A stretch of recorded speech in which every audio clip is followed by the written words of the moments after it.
njengoba sisho ukuthi smiling face wephoyisa thina smile uyabona.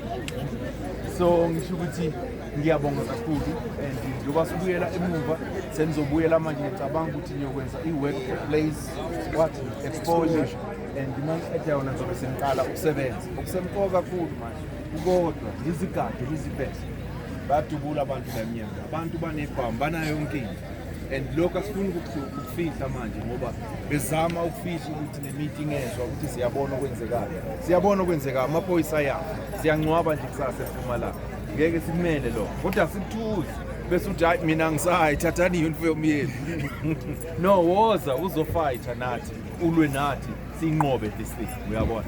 So ngicela ukubonga kakhulu angiyazi ukuthi ni strong nifuna ukufika lapha ngaphandle uyabona fika lapha ngaphandle isijoin abanye besinabo last time I think it was December, so we did a good job with them senza ama operations ngesikhathi sikakhismusi we work very well with them, so I'm expecting the same thing because you will be still doing your workplace exposure.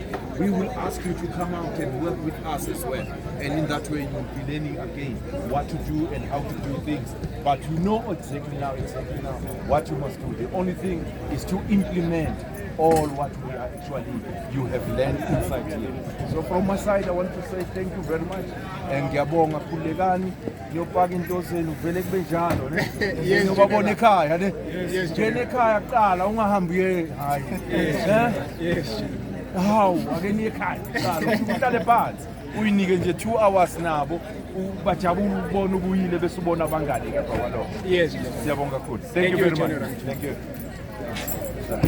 All right.